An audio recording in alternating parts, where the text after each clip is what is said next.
morning, everyone. I'm Kai Horstmann, and I'll be talking about virtual threads in Java 21. So just a bit about myself. My main claim to fame is that in 1995, my then co-author Gary Cornell gave me a call and said, Kai, we're going to be writing a Java book. No one knew what Java was at the time. And I said, Gary, you don't know anything about Java. And neither do I. And he said, but I got a book contract. So ever since, I've been updating this book, Core Java. Right now, I'm working on the 13th edition. I'm a little late. Should be coming out in a couple of months. And so one of my jobs is to really be on the up and up of what is new in Java. About 3 years ago, I first learned about this Project Loom and virtual threads, and I'll show you in a couple of slides on why I thought that this is really an exciting development and one of the momentous changes that Java has seen in recent years. So what are these virtual threads? Well, before doing that, I want to have a quick recap about concurrent programming in Java.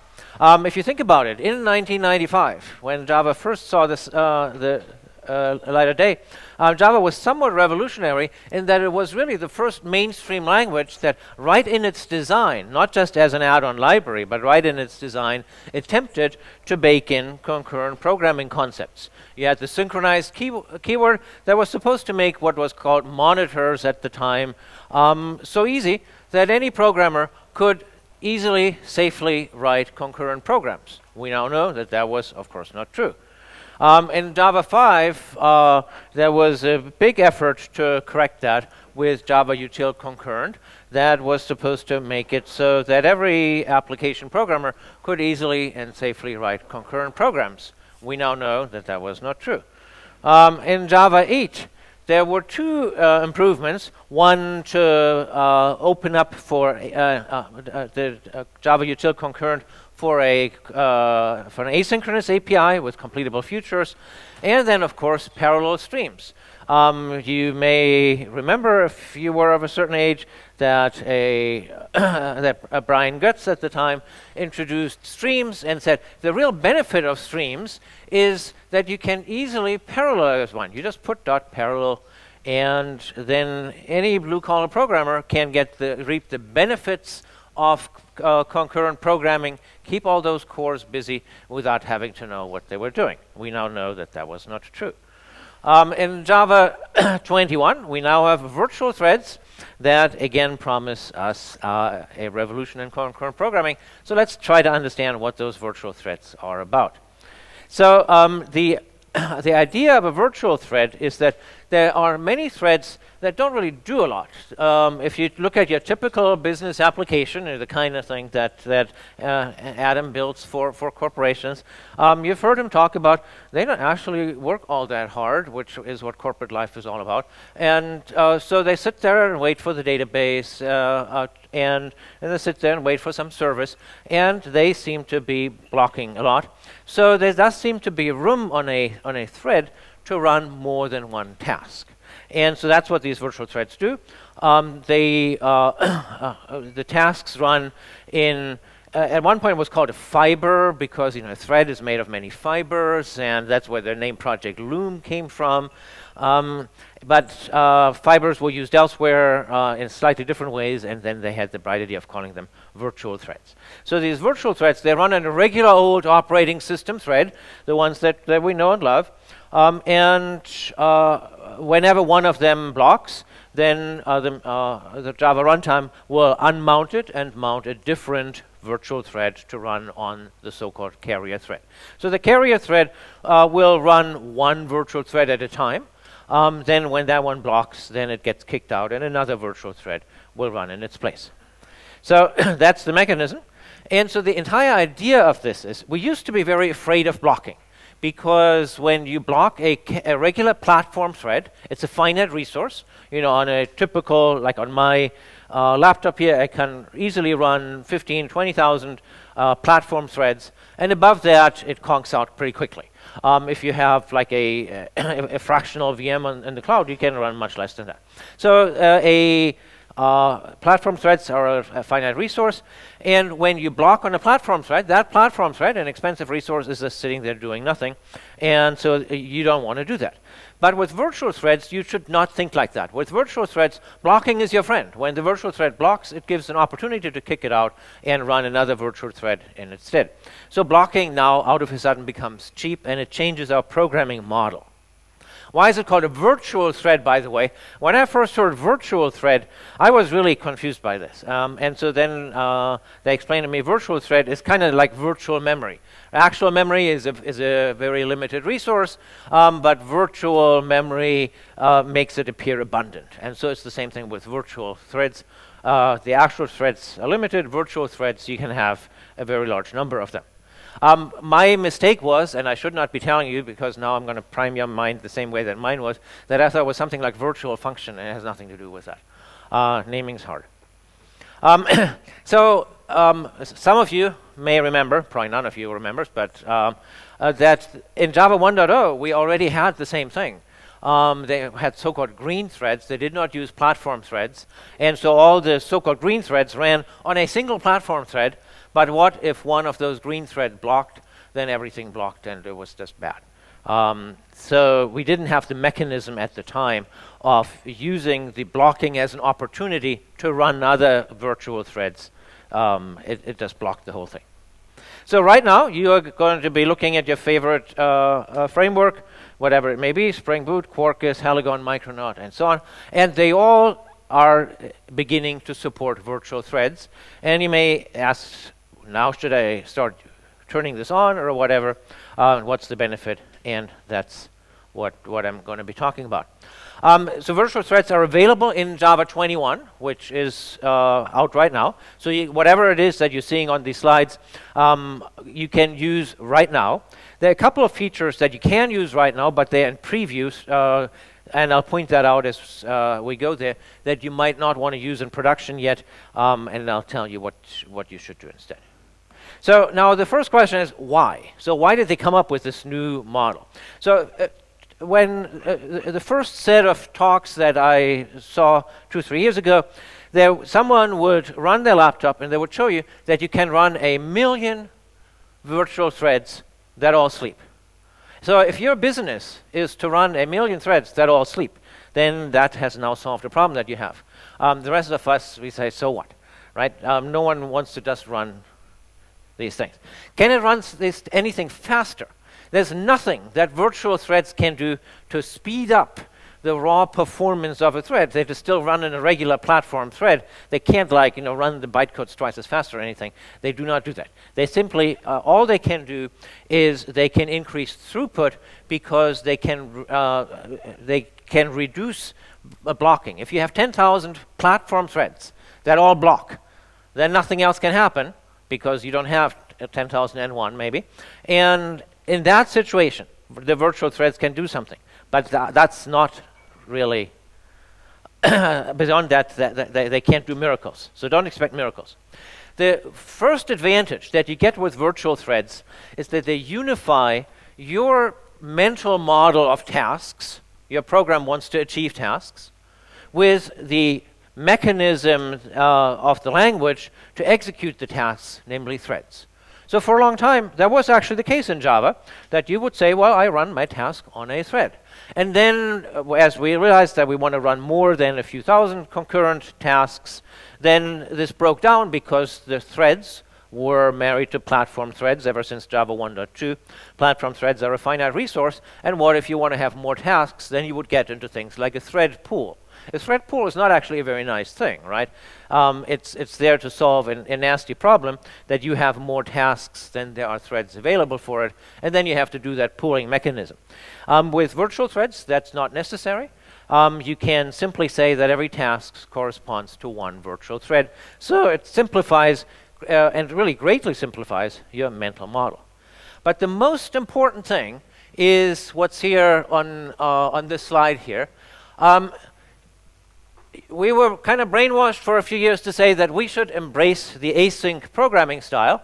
So here I've done this in straight Java 8 syntax here, where you see you're sending a request asynchronously. When the request arrives, then you apply some method. And when that method is finished, you apply another method. And then you compose this with another method, and then you accept the final result by feeding it to another method. But if something goes wrong, then you call another method. And this is, of course, all clear and wonderful because it is functional, and we know functional is good. Except functional may be good, but it's also a real mess. You know, what if you needed to do some loop or something? I guess you can put the loop into the function, but what if something blocks in that loop? Then things get to be kind of complicated. And really, the Java language has kind of, as a matter of genius, used concepts that are not so functional, such as storing something in a variable, looping through something, trying and catching exceptions. If you thought that the functional programming style is, what you should be doing to formulate all your problems and to put them in code so that other people can read that code and maintain it, well, why the heck are you programming in Java? You could be doing Scheme. So the Java language embraces the fact that we have branches and loops and exception handling as reasonable methods of control flow. You lose that all when you go to a reactive functional approach. And when you really see that, of course, is if something goes wrong and you say, well, let me put my breakpoint in here or something, and you look at the stack trace, and the stack trace gives you an itty-bitty piece of stack, and you have no idea how you got there, and what caused your program not to do what you wanted to. So whereas with when you have the regular classic style, you can put a breakpoint here, and you can see how you got there. You can see the entire stack trace. So the true reason, and really the only reason, why one cares about virtual thread is that someone told you you can't just use regular platform threads. It's a limited resource, and you have more tasks than threads. And therefore, you should be using a reactive style. If no one has ever told you to use a reactive style, you don't really care about virtual threads.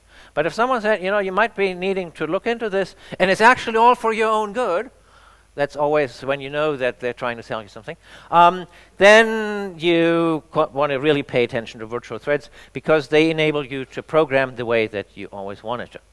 So now when we look at the code over here, we've now been primed to say, this code is, we're making a blocking call here, we're making a blocking call here, we're making a blocking call here. And so we're used to thinking, well, that's all really bad, right? Because blocking is something that we would avoid. But in a virtual thread, blocking is cheap.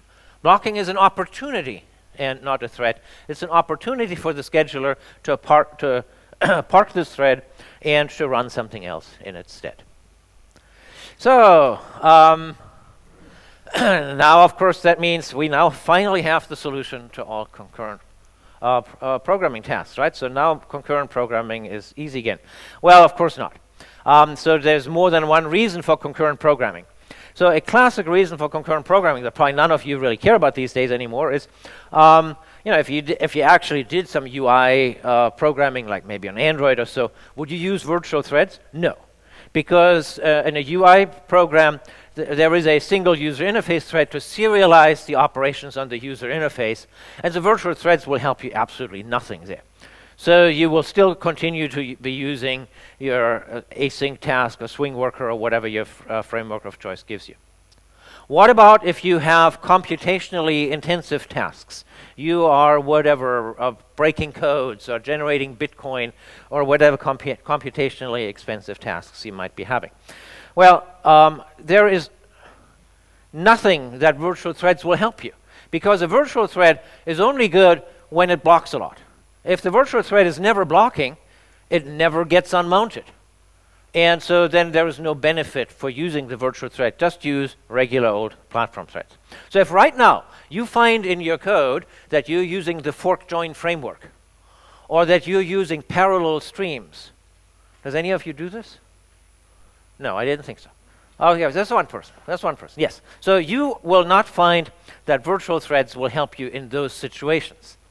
It's just they're just not built for that. But it's not a common thing to do. But some people will do this. And in fact, when after that first flurry of blogs about the excitement of running 1 million sleeping threads, there was a whole bunch of blog posts of people who said, well, here I'm running these 1,000 virtual threads, not even 1 million, and they all did a lot of work, and the performance is way worse and throughput is much worse than with regular threads. Well, duh.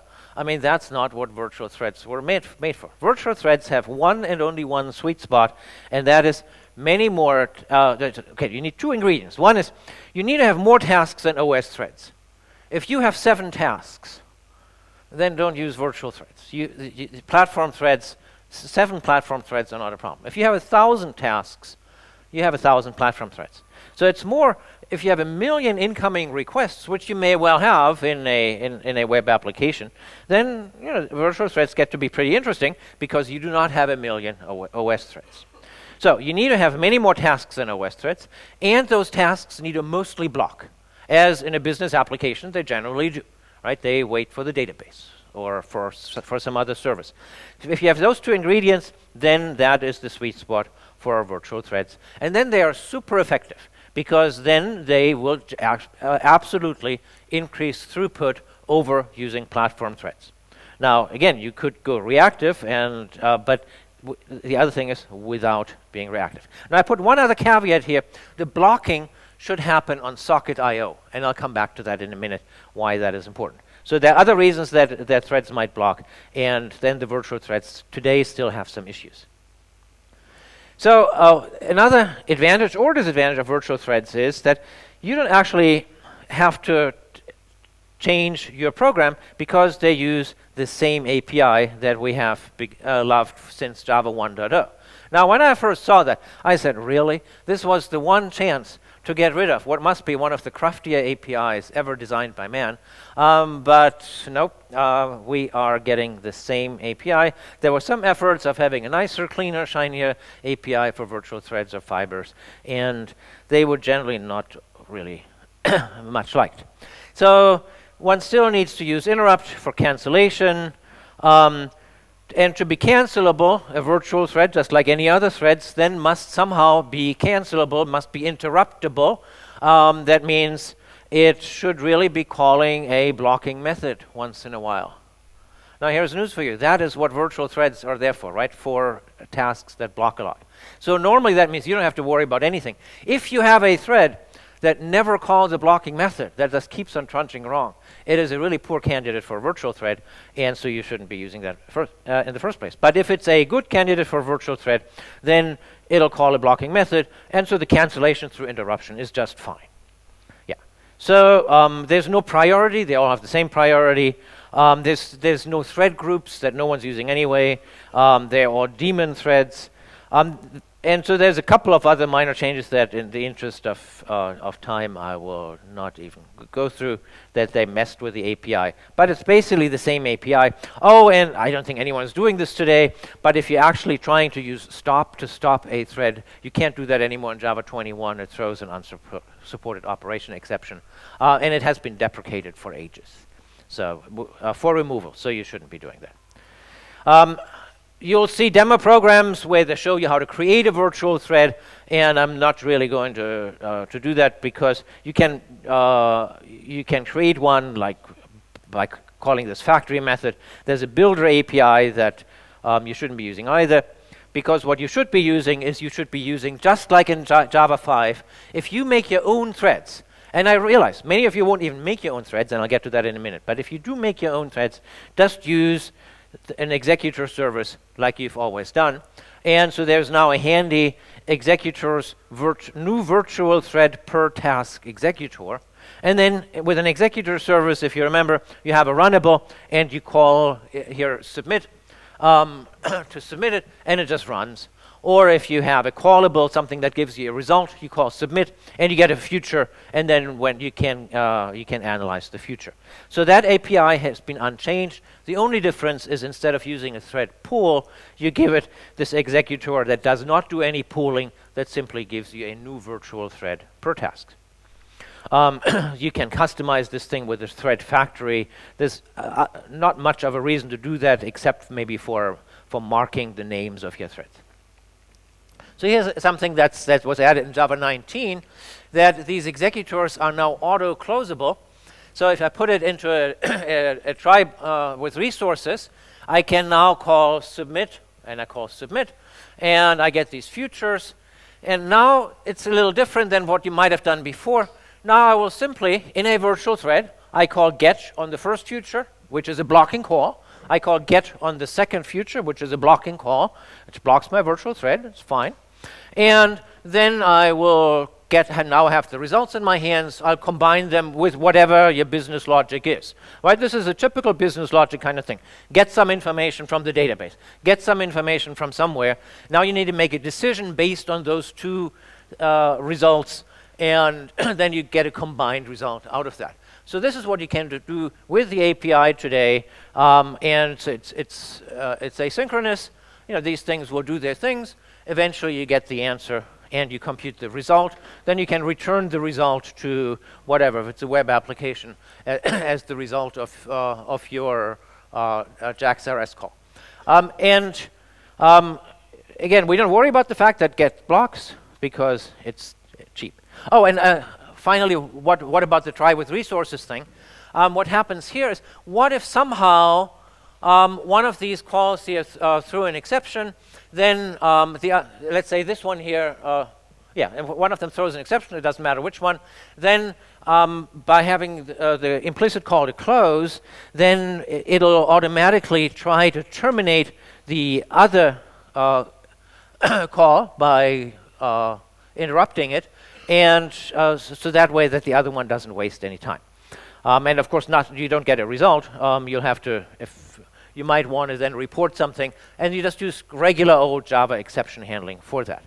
Now, what you notice here is that this executor here is a local resource. You don't have a global pool like you used to, where you might submit things to. You just, anytime that your computation branches off, you make yourself your little mini executor, and then you throw it away at the end of the computation. That's how this API is intended to be used.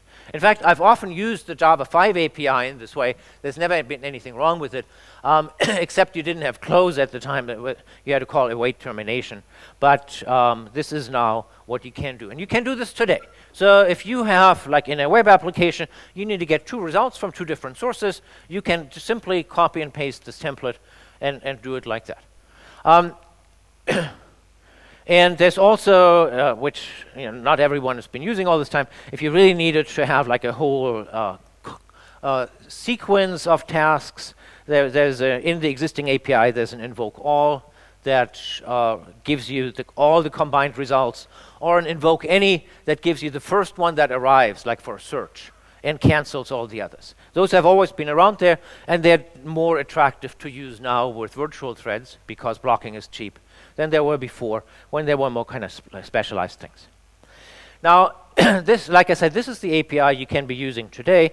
There is a more advanced API that we'll see on the next slide that is in preview in Java 21, and you can certainly experiment with it today, but you want to wait for that to go into production, because I'm pretty sure there's going to be some minor API changes between now and, what is it, Java 25, the next long-term release.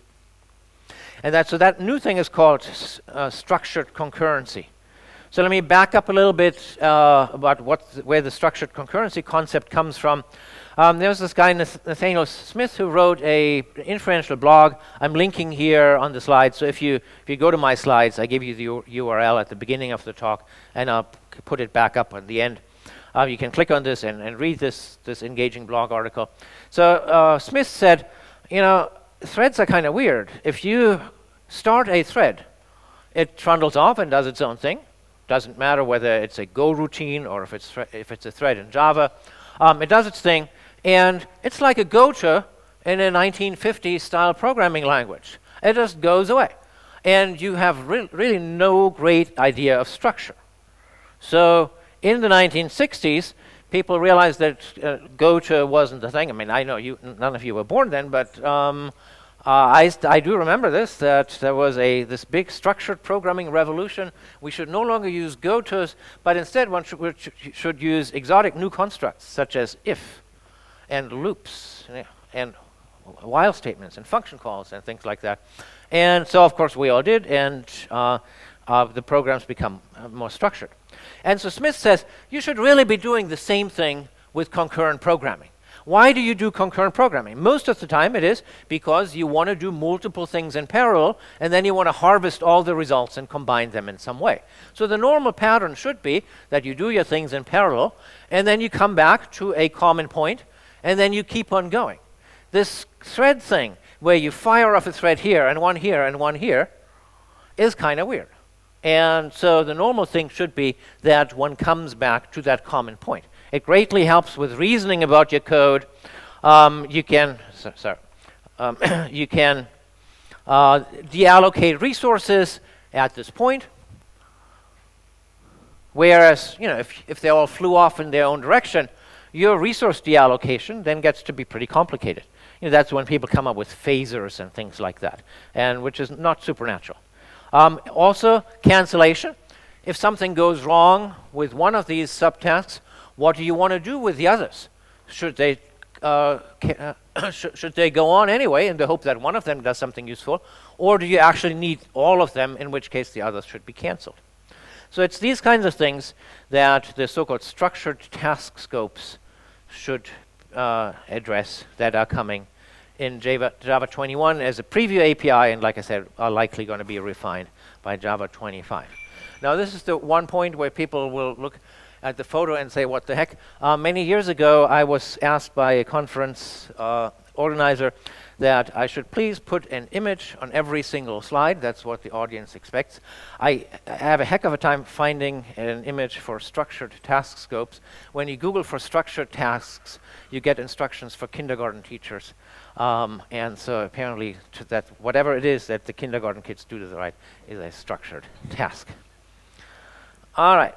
So structured tasks are really just trying to improve on the code that you see here, and deal with a couple of unpleasant conditions, namely error handling, cancellation, and observability. Observability meaning that when you look at the threads in the running virtual machine, that since you obviously now have a tree-structured hierarchy, some task forks off into multiple subtasks, which might again fork off into subtasks and so on, that it would be awfully nice if that hierarchy was reflected in the thread dump.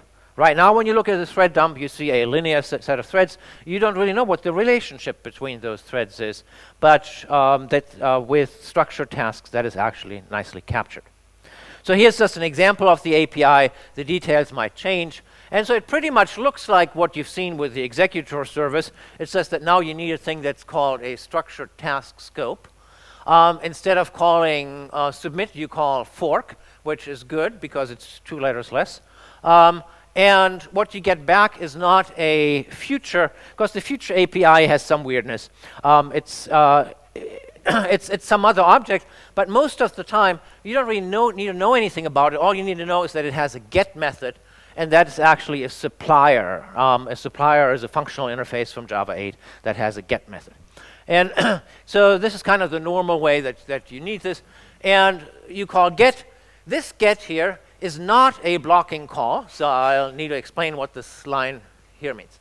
This the join until says we're not going to do nothing until all of the submitted tasks, all of the forked tasks are done, or until the scope has decided that it has shut down those tasks and it's just not going to wait for them anymore. So the join until, that's the blocking call. This will block until the scope has decided that now everything is done.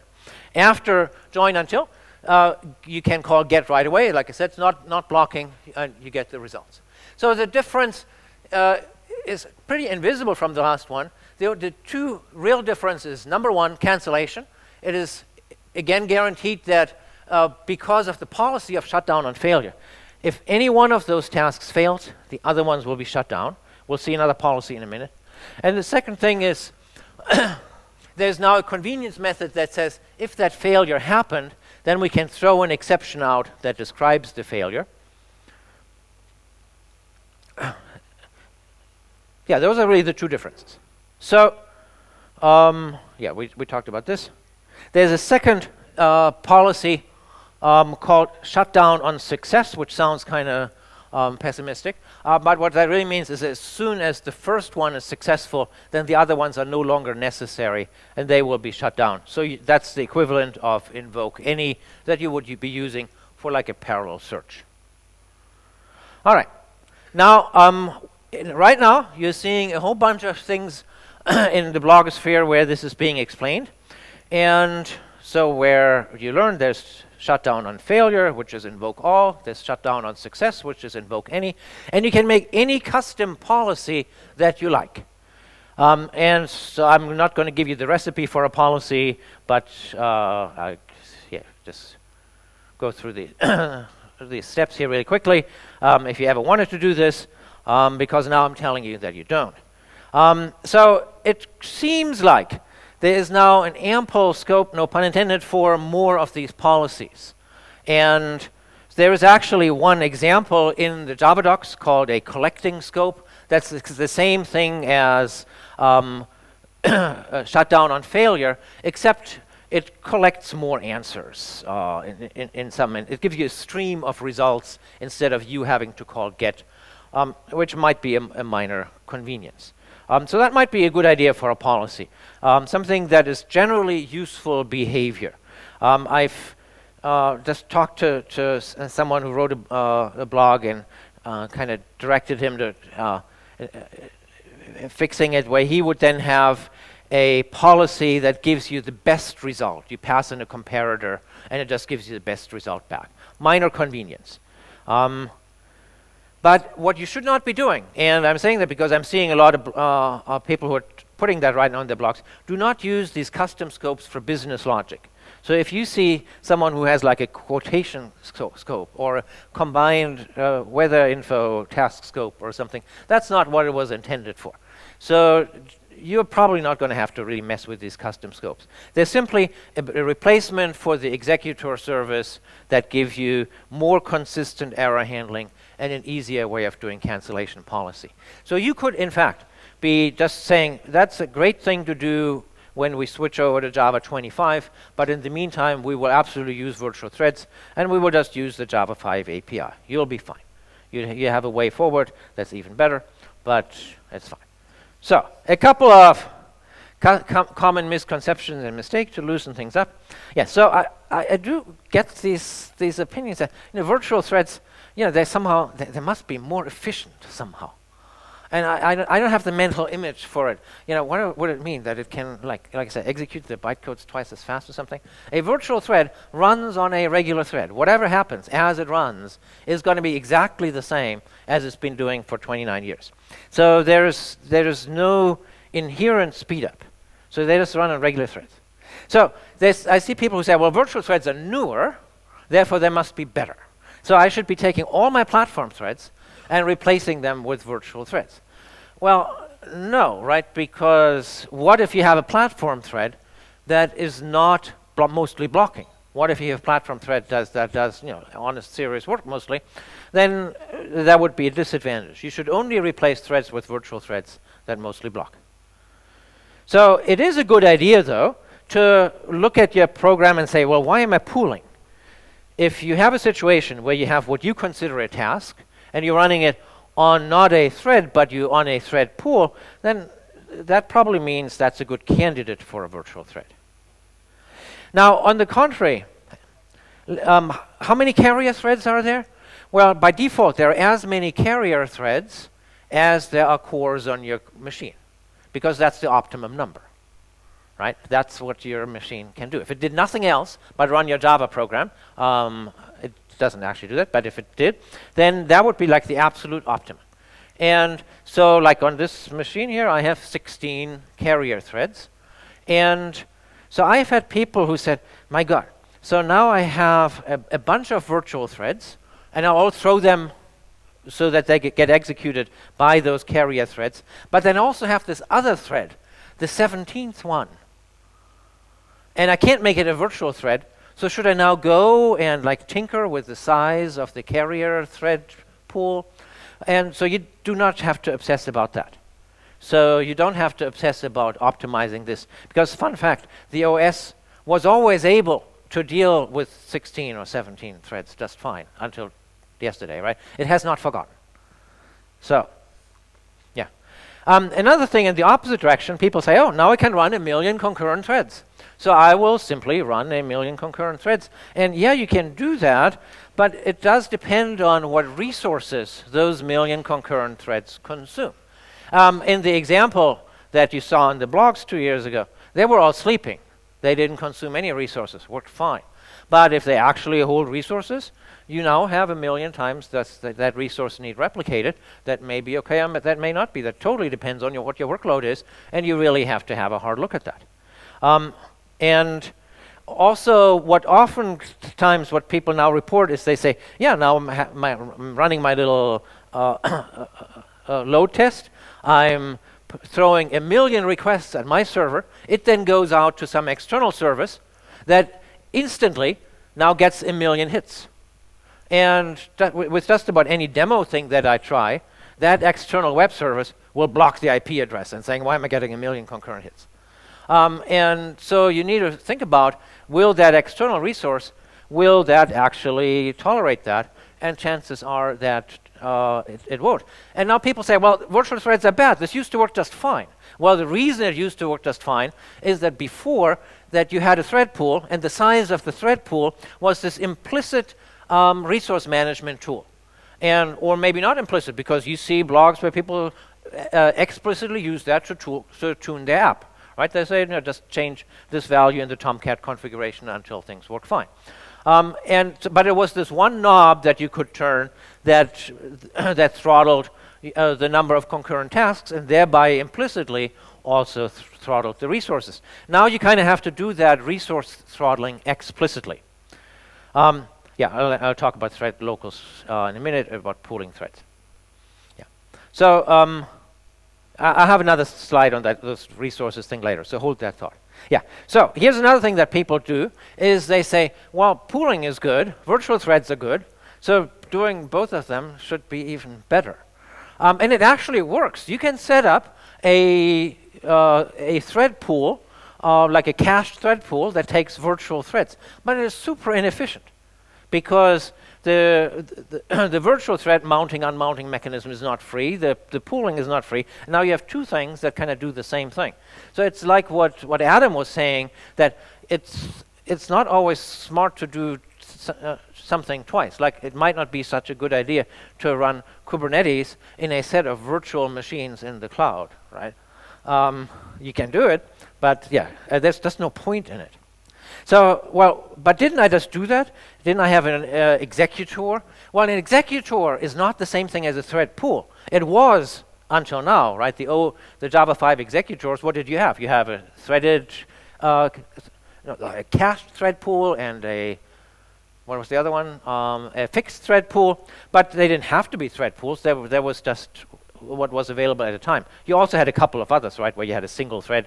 And, so an executor is just something that you throw tasks in and you get a future back.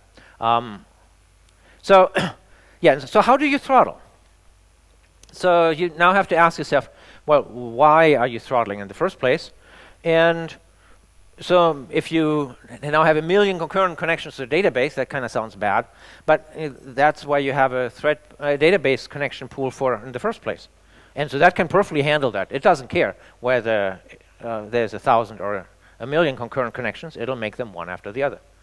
So like what often happens, at least with the kind of small programs that I throw the stuff at, is that you need to just access some service, like through some URL. And then I somehow know by experience the server can handle 1,000 concurrent connections, or here, in this case 20 I have. I don't know why 20, but and then how do I throttle it? The cheap way of throttling anything is to use a semaphore and to say, well, if there's more than 20, then the semaphore will be unable to count above 20, and it'll block right there. And then I'll just put my regular call inside here, just for good measure. I say, well, let's space them out a little bit. Maybe I should put a random amount there, and then I'll do this kind of stuff. So this is something that one might need to do by hand, or more likely one might need to have like a policy method that does this, or you put it somewhere into the facade for your service. But it quite possibly is something that you need to do. And it does have the advantage that it's more specific to the service than rather the blunt hammer of saying, I'm going to size my thread pool. So whenever you have concurrent access to some service, ask yourself, if I have 1 million concurrent requests, what is that bound other than 1 million? So I don't know if one can do a general solution like that. I think that's something that really is very service dependent. Okay, I'll skip these in the interest of time. Okay, so just in the interest of amusement, because this is also something that people right now are trying, is put yourself back in time when Java 8 came out. We had streams, and people used streams for everything because it was shiny and new, and functional. Functional is good. And so it's then, of course, even better if you have that pipeline of streams that you add dot parallel, because faster. Right? And people did this. And then in the map and filters, they would put in blocking calls. And then my consultant friends were happy because they then got called in to clean up that mess.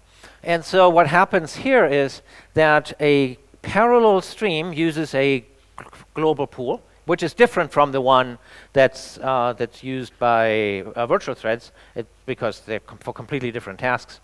And so when you have blocking calls, it was very easy to just completely starve that virtual that global pool, because it had one core per thread. So if you had more than a few elements in your stream, which one hopes you did, because why were you otherwise using streams in the first place, then that just would not work. So then I actually fell into this trap myself. I said, well, so the blocking was the problem, right? Well, that's because of the stupid fork join pool. I mean, it didn't like blocking. So what if you use virtual threads for it? And so I actually rigged it up. There is a way of telling the streams not to use the global fork join pool, but to use a different pool. And so I made it use a virtual thread pool. And so I gave it a largest number of blocking calls, and it didn't work at all. And so Heinz Kabutz then set me straight and said, well, Kai, you're an idiot, that what happens actually, if you were to just read the source code, just like any sane person would, you will realize that when the when the parallel framework there in parallel streams, when it tries to split a data structure and then run subtasks, there is an instance of test to see whether the pool that you have submitted to it is a fork join pool. And if it isn't, it throws it on the global fork join pool. Well, the pool that I gave it was this was not a fork join pool, but this single thread per tasks executor. And so it threw everything on the global fork join pool, which promptly seized. So don't do that. Do not think that this will work. So it simply doesn't. Yes, we don't care about the detail here, and the reason why ultimately this was foolish of me, and believe me, I'm not the only one who fell into this trap, is that parallel streams are made for a single thing. Parallel streams are made for you need two ingredients for parallel streams. The workload should be computationally intensive.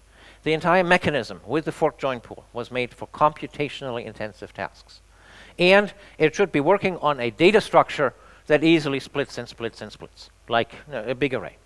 If you don't have that task structure, don't use parallel streams. So virtual threads and parallel streams are like at the extreme opposite of each other, and there's no point in mixing the two. Yeah. So the question that I'm often asked is reactive dead? Now here I'm happier with the image. So let's look it up. So I looked here up in Project Reactor. They have a very nice tutorial. You may have seen it with like pretty images and enticing introduction into the API with several hundred methods per class. And so why are we using reactive? Well, because it eliminates callback hell. Well, so do virtual threads, right? That was the whole point, to not have these callbacks in the first place. Reactive is declarative. Well, that's true enough, because you could say in reactive, you could say that you want to have a 5 retries with exponential decay. It's declarative. You don't write the code for it. You just say what you want. You want to combine these results. How they get combined, you don't care. Reactive helps avoid back pressure. That's also true enough, because these reactive frameworks have a way where the consumer can signal to the producer, whoa, I can't keep up. You should slow down. And so virtual threads do take care of the callback hell. The declarative thing can be good for policy, but it's not so good for business logic. So there's a nice tutorial that comes here with Project Reactor, and so they say, well, if you combine these results from some Netflix service or something, and so it all works. But if you make the minutest change to the tutorial and want to have a slightly different task, it turns out to not be easy. There's no API for what you then need, and it gets quite complex. So people really programmers do not love having to then hunt for a non-obvious replacement. They'd much rather write branches and loops. We're used to branches and loops. So this guy gave a nice talk where he says the general idea is that imperative is really good for business logic, which is complex and messy and fiddly, and declarative is kind of good for policy. But you can write declarative with virtual threads as well. You don't have to go to a reactive model just to write a function that retries another function 5 times. You don't need the whole reactive for that. Back pressure, well, it depends. Maybe you don't need an expensive mechanism for back pressure. There's a really cheap back pressure mechanism that I learned when I was an undergraduate, namely you use blocking queues. The producer fills up a queue of whatever, some size, 100, 1,000. The consumer empties it out. If the producer is too fast, well, then it blocks. So what? Blocking is cheap. The consumer empties it out too fast, well, then it blocks. So what? Blocking is cheap. You can do that. The only disadvantage of that model is there's no communication between the producer and the consumer. So if you need that communication, like if you're Netflix, if you really need to tell the consuming device to stop bothering you quite so much, which happens with Netflix, then yeah, you need a reactive framework. Do you program like that in your business application? Probably not. So yeah, so it may be that reactive is on life support for most business applications. There are definitely needs for it, but they're pretty specialized. And so if the only reason that you're using reactive programming right now is to have a better mapping of tasks to threads, you probably should not be using reactive. You should be using virtual threads. And that is the reason why so many people are interested in using the virtual thread support that their framework is giving them as of a few weeks ago. And what do you, as the business programmer, have to do for that? Kind of nothing. Because all you have to do is switch, turn a switch, then your requests will run on virtual threads, and that's fine. You then can go the extra mile and say, if you want to branch off in your own business task to multiple tasks, then use what I've shown you on a few slides ago with those executors. All right, so I'm not going to talk about this. I'm going to talk about the one unhappy thing, and that is, I've given you the perfect advertisement, but there's one fly in the ointment, and that is that there's a few times when the blocking does not really work. The idea of blocking is the virtual thread blocks, it gets unmounted. And well, if it calls like a foreign function, like then all bets are off.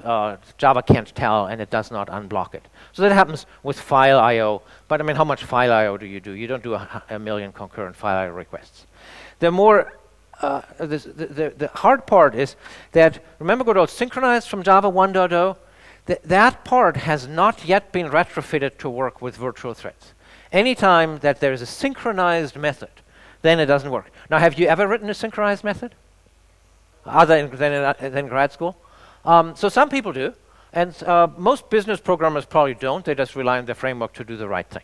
So if you do, you need to really figure this out and see, are you going to use virtual threads in that situation? You may never, but if you do, then you should rewrite them as with the, what do you call them? They'll come here in a minute, the reentrant locks. Most likely, though, you're just falling into it by accident because you might be using a concurrent hash map, which actually has synchronized all over, but those are for very short duration calls where it doesn't really matter. But it is something that the framework designers have to worry about, which is what I have here. No, I don't, but I'll just tell you because we're running out of time here. So the framework designers have, at this point, by and large, figured this out. 2 years ago, that was not the case. When you tried Tomcat, it was not just would work very poorly with virtual threads. Today, they have done the heavy lifting. If you have to do the heavy lifting, you can read the stuff really quickly, but you probably don't have to. The other thing you have to worry about, and I'll just tell you that, and then I'll go to the conclusion, is if you use thread locals. Can I have a show of hands of who uses thread locals? Okay. Not seeing any hands, I'll move right now. No, there's a few hands, right? If you use thread locals yourself, you will have to worry about, are you running 1 million concurrent virtual threads? Then you get 1 million instances of that thread local. Is that what you want?